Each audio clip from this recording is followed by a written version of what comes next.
Je vais pas te faire ton analyse complète, tu vois, mais t'es Non. générateur. Donc toi, déjà, il faut du kiff pour que t'aies de l'énergie. Ok. Alors, tu fais partie du podium de fréquence. Vous êtes hyper nombreux à être générateur. Et vous êtes les soleils, l'énergie de la planète. À une condition. Tu sais, c'est un peu comme les chansons ou les contes, tu sais, ou les incantations de sorcières ou de fées. À une condition. Ouais, c'est ça. Si vous avez du plaisir, du kiff dans ce que vous faites. Si t'aimes pas ce que tu fais, ça va te drainer ton énergie. Et finalement, tu vas pas pouvoir nous transmettre cette énergie qui fait vibrer tout le monde finalement. Ok. Quand tu ressens de la frustration, c'est ok, elle fait partie de ta vie, mais c'est qu'il y a quelque chose à réadapter, à réaligner un petit peu. Ok. Mais un peu comme tout le monde, non? Enfin, j'ai l'impression qu'il y a toutes les personnes, elles ont besoin de kiffer pour avoir une bonne énergie, une énergie haute, non? Alors, c'est super ce que tu dis. Tu as l'impression que tout le monde, mais parce qu'en fait, toi, tu fais partie d'un groupe où vous êtes à peu près 70%, les générateurs, les manifesting générateurs. Donc, en fait, vous avez ce privilège, on a tous des privilèges, plus que d'autres, bref. En fait, la société a été créée un peu par vous et pour vous. Moi, par exemple, je suis projecteur, je suis 20% de la population. J'ai pas besoin de ce plaisir. Moi, je vais être plus épanouie quand je vais ressentir du succès. Que quelqu'un va me reconnaître dans le message que j'ai à lui transmettre. Ok. Et si je parle trop vite, si j'attends pas d'être invitée, je vais sentir, moi, de l'amertume. Me dégoûter. Ah, mais je savais que ça l'aiderait, mais... Alors toi, ça va être la frustration. Ou d'autres profils, eux, ils ont besoin de paix. Les manifesteurs. Eux, ils ont besoin juste d'être tranquilles, de faire les choses à leur manière et de ne pas être saoulés par l'extérieur. Et s'ils n'ont pas cette paix, ça va être de la colère. Ils vont ressortir de la colère.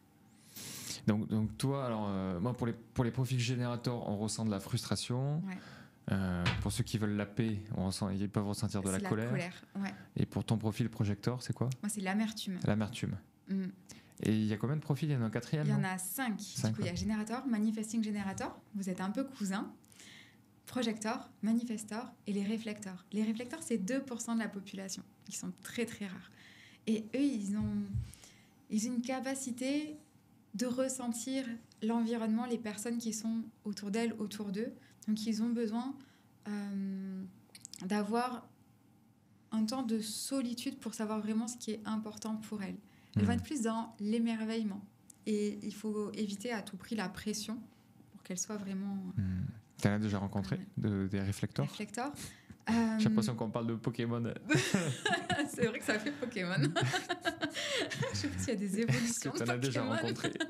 Réflecteur, non. Personnellement, non, j'en connais pas encore. Ouais. Et tu as rencontré tous les autres profils de Pokémon à part réflecteur, c'est ça? Ouais, c'est ça. J'ai Trop tous bien. les autres profils de Pokémon. Et en fait, c'est on va incroyable. pas dire ça parce que... Mais bon, vas-y. Bon, on peut, hein. Ouais, on peut. C'est fun, non? Ils vont penser qu'on prend pas le sujet au sérieux. Ah bah, au contraire. Au contraire, évidemment. Ouais. Je pense qu'on peut plaisanter des choses sans dénigrer. Non, le human design, moi, ça peut paraître un peu perché. Hein. Quand j'ai découvert le human design, j'ai ton profil là, trop cool. Quand j'ai découvert le human design, c'était il y a quelques mois. C'était dans un salon du bien-être. Et j'étais un peu... Comment tu l'as découvert? Réticente. Dans un salon du bien-être où moi j'étais... je me suis dit, bon, ça a l'air intéressant parce que je me dis, c'est un peu des stats, tu vois.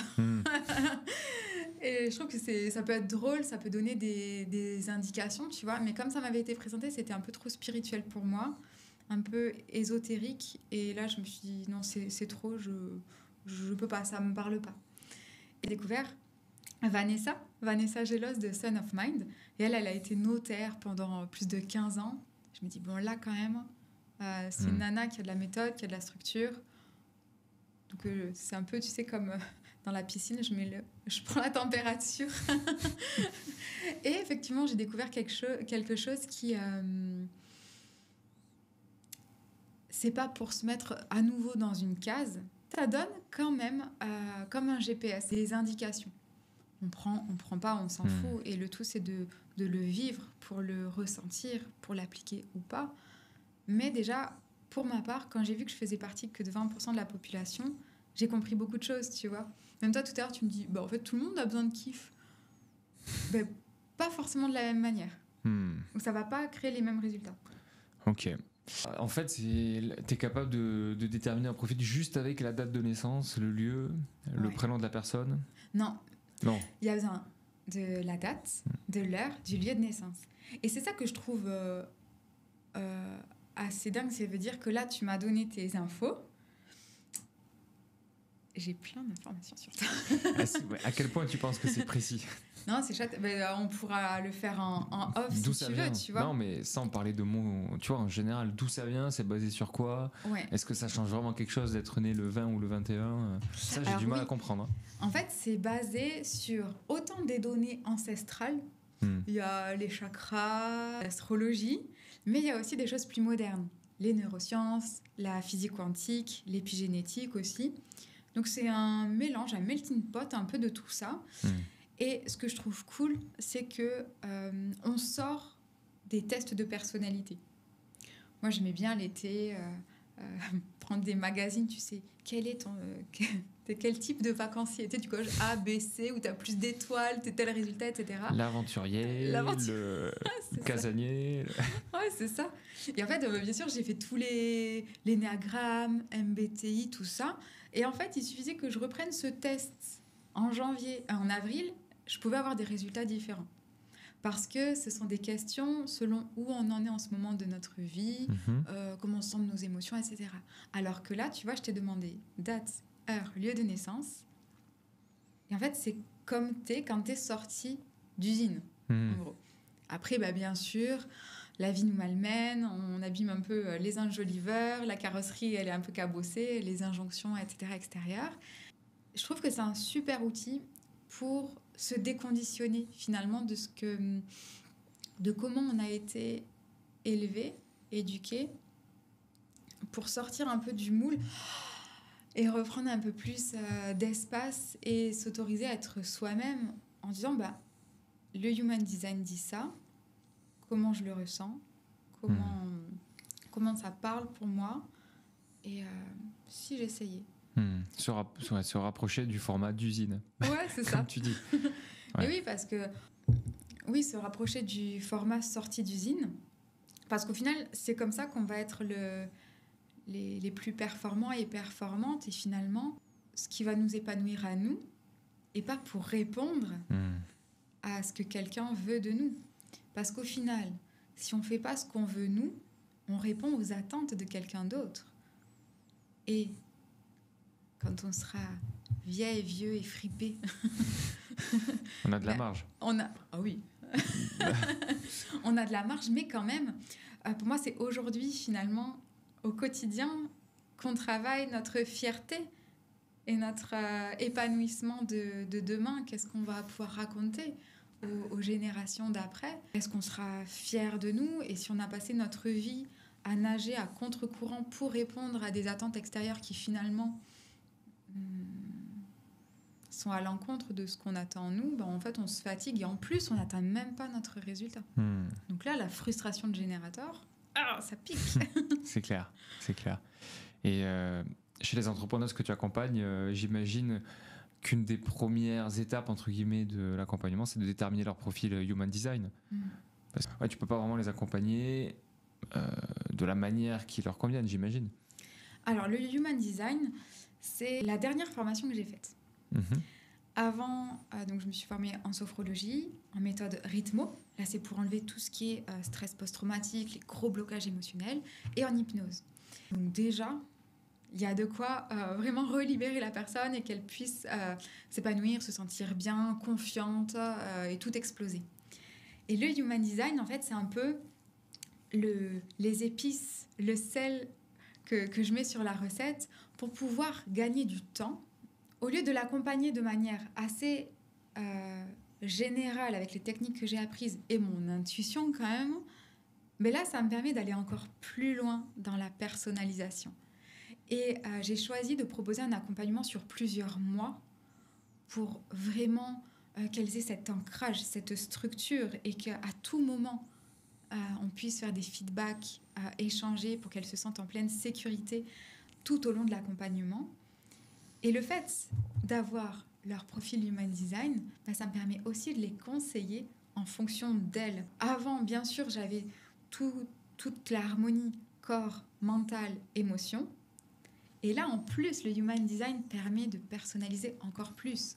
Parce que oui, là, je t'ai parlé du type énergétique, mais il y a aussi les profils. Toi, je sais que tu aimes beaucoup apprendre les choses. Ouais, j'aime bien. Ouais. Si t'as triché, tu l'as regardé. Et en fait, après, il y a les portes, il y a les canaux, il y a les centres, s'ils sont activés ou non. Je comprends pourquoi, toi, le fait d'aller courir, ça te vide la tête, par exemple. Il y a d'autres personnes, elles vont courir. Bah, au contraire, elles vont avoir encore plus l'hamster qui tourne. Ouais, toi, c'est ton cas? Moi, j'ai besoin aussi, j'aime bien aller marcher ou écrire, ça m'aide à vider la tête. Ouais. Et d'autres personnes, c'est quel profil va pas les aider. Ça va pas les aider, le fait d'aller courir? Quand elles ont la tête définie. La tête définie. Ouais, en fait, le body graph, il y a plusieurs... c'est très géométrique, il y a plusieurs centres qui correspondent un peu au chakra, en gros. En haut, il y a couronne, il y a la tête. Et en fait, quand tu as la tête définie, c'est-à-dire qu'elle est colorée, il va falloir chercher une utilisation optimale d'exprimer des concepts, d'exprimer les idées. Et quand on l'a non définie, c'est-à-dire que le centre est blanc, tu vas absorber les concepts des autres. Donc là, par exemple, typiquement, je te déverse. Ah ouais, moi ça me dérange pas du tout. Mes concepts. D'absorber d'autres concepts. Ouais, moi j'aime bien, ouais. Et ouais, parce que là, toi, t'es en réception. Et là, moi, pour le coup, j'émets des choses vers toi. Et tu auras tout intérêt ce soir à aller courir, à aller marcher, faire une activité qui va vider ta tête parce que l'énergie que je te donne par mes concepts, elle ne t'appartient pas. Et donc, ça va être important que tu trouves quelque chose pour la vider. Parce que si tu as trop de concepts des gens en toi, ça peut te fatiguer parce que c'est pas ton énergie. Ok. Et tu vois, c'est vraiment des vases communicants. Parce qu'il n'y a pas un paradoxe là à aimer apprendre des choses et absorber de nouvelles énergies, entre guillemets, et tout en sachant que ça nous fatigue. Tu vois ce que je veux dire? Ouais. Bah après, tout est une histoire d'équilibre. Ok. Tu apprends. Après, tu peux emmagasiner sans garder ce rayonnement finalement. Tu sais, c'est comme les radiateurs à inertie. Et tu n'es pas obligé de toujours avoir cette inertie pour justement mieux l'intégrer finalement. Ok, intéressant. Le profil Human Design que tu auras élaboré, enfin c'est pas toi qui l'élabore, c'est une application en fait au final. Oui, c'est ça. Il y a plein de sites. Si les personnes elles ont envie de connaître leur type, leur profil, soit elles peuvent le faire sur un site extérieur, elles en trouveront notamment sur le site de Vanessa qui est top. Ou sinon, elles viennent me voir directement en privé. Elles me donnent date, heure, lieu de naissance. Et c'est avec plaisir que je leur transmets des astuces déjà. Ouais, trop bien. On a envie de connaître on a tous cette part de curiosité pour connaître notre profil Human Design. Donc ce que je voulais dire, c'est donc tu connais un profil, tu les conseilles en ce sens. Et ensuite, comment ça se passe concrètement? Si on prend l'exemple d'une entrepreneuse que tu accompagnes actuellement, quelles évolutions tu as vues chez elle? Par exemple, j'accompagne une entrepreneure depuis assez récemment avec ce programme-là. Et c'est génial parce que grâce au Human Design, je peux lui donner des éléments de réponse par rapport à son fonctionnement. Déjà, ça l'a rassurée parce qu'il y a une variable en Human Design, une petite flèche. Selon si elle est à gauche ou à droite, ça peut vouloir dire est-ce qu'on a besoin de plus de structure ou au contraire la structure nous étouffe. Donc typiquement, elle a besoin de structurer son planning. Ça la rassure, ça lui enlève de la charge mentale. Donc déjà, c'est cool. Parce que si elle a vu la flèche de l'autre côté, je lui aurais dit, laisse tomber, va pas faire du journaling. Pas la peine de noter ton planning de production. Elle fait des chocolats.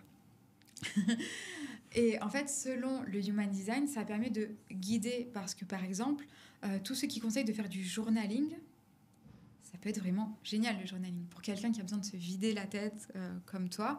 Mais pour d'autres personnes, faire du journaling tous les jours, ça va leur rajouter de la pression. Ça va leur rajouter des contraintes. Et finalement, ça va être contre-productif par rapport à l'objectif qu'elles ont. Tout comme la méditation. Certaines personnes, il vaudra mieux une méditation libre. Pour d'autres, il va plutôt falloir une méditation guidée. Et c'est toutes des petites choses comme ça, finalement, qui vont permettre de mieux accompagner la personne. Et ça peut être aussi dans les relations. Dans les relations, moi, par exemple, le Human Design, ça a été incroyable quand j'ai vu les profils de mes parents, de ma sœur et de moi. Et là, typiquement, l'entrepreneur que j'accompagne, c'est pareil par rapport à sa fille. J'ai pu lui donner des points de vigilance. Comme là, je t'ai donné, toi, ce soir, va marcher, va courir, évacue. Je retiens. Mais parce qu'en fait, si on se laisse remplir nos centres définis par l'extérieur, à un moment donné, ça peut exploser ou imploser, burn-out, dépression, sans qu'on sache exactement pourquoi. Et donc, en faisant cette hygiène psychique régulièrement, ça nous permet de nous replacer dans notre énergie et de ne pas s'imposer l'énergie des autres. Par exemple, moi, j'ai la racine qui est non définie. Mon conjoint et ma fille ont la racine définie. Et en fait, ils rayonnent cette énergie, de rythme. Alors que moi, tu m'imposes un rythme, ça me saoule. Et du coup, le fait de savoir ça, je leur demande de moins m'imposer leur rythme. En vacances, ça doit être compliqué, non ? Des fois, ouais. Mais le fait de savoir, ça désamorce beaucoup finalement. Et c'est vrai que les vacances, c'est toujours un moment assez spécial. Ouais. Et justement, il y a eu un moment de friction pour nous. J'ai pris nos bodygraphes, là. Comment ça peut s'expliquer ? Ok, on en parle, on ajuste. Et finalement, juste en allant courir chacun un jour sur 2, on avait notre temps juste pour nous. Et ça a désamorcé. C'était trop bien, quoi. Mais c'est pareil, faut pas me croire, il faut juste l'expérimenter. Je te demanderai rapidement, peut-être si on a 5 minutes, d'éditer, de réaliser le bodygraph de ma copine, pour voir. Peut-être que ça peut expliquer certaines choses aussi. À voir si elle est consentante. Il faut demander. Ouais, quand même. On peut pas bon je peux pas le faire, moi je connais sa date de naissance. Ouais, mais bon. Je sais même où elle est née. C'est pas en France. C'est chouette déjà que tu aies ces infos, bravo pour les anniversaires et tout. Non, mais quand même. Non, mais dans le sens, d'accord, il faut que ça soit. Il y a quand même une certaine éthique. Oui, il y a quand même une éthique. Par contre, en fonction de ton bodygraph, je vais pouvoir te dire qui correspond. Point de vigilance. Toi, tu peux t'occuper de tes propres centres pour être aligné avec toi. Et déjà, quand tu es aligné avec toi, tu te laisses pas envahir par l'autre finalement. Donc ça, c'est pour les profils générateurs, c'est cette problématique-là. Il faut qu'ils soient alignés, eux en premier, sinon... toi, en tant que générateur, c'est plus tu auras du plaisir dans ton quotidien, dans ta vie, mieux ça sera. Et par rapport à tes centres, je regarde. Vas-y. Hop. Donc, typiquement, toi, tu as une autorité sacrale. Donc, c'est ton ventre qui va te parler. Quand tu as une décision à prendre, moyenne ou une grosse décision, c'est ton ventre, tu vas sentir si c'est plutôt... du dégoût. On en avait parlé en plus la dernière fois. Peut-être. C'était un plat que tu détestes ou quelque chose que tu n'aimes pas du tout manger. Ça fait quelque chose dans ton ventre ou un rejet, un peu quelque chose de plutôt désagréable. Ou au contraire, ton plat préféré, peut-être que tu vas saliver, peut-être que tu vas sentir que ça gargouille ou ça s'ouvre, il y a quelque chose qui s'ouvre à l'intérieur de toi. Typiquement, moi, je l'ai pas ça. Je te parle d'un truc parce que je l'ai appris, mais je l'ai jamais ressenti. C'est fou. Tu vois ? Parce que pour moi, tout le monde le ressent, ça. Ouais. Et par contre... moi, j'ai le centre des émotions qui est activé. Toi, il est désactivé. Ok. Et la majorité des gens ont une autorité émotionnelle. Et donc, ça veut dire que, par exemple, ta compagne, si elle a une autorité émotionnelle, elle va ressentir toutes les émotions. Elle va être traversée par plein d'émotions et elle va pouvoir te les partager. Et toi, tu vas pouvoir peut-être être saturé de ça. C'est tellement vrai ce que tu dis. c'est assez bluffant, ouais.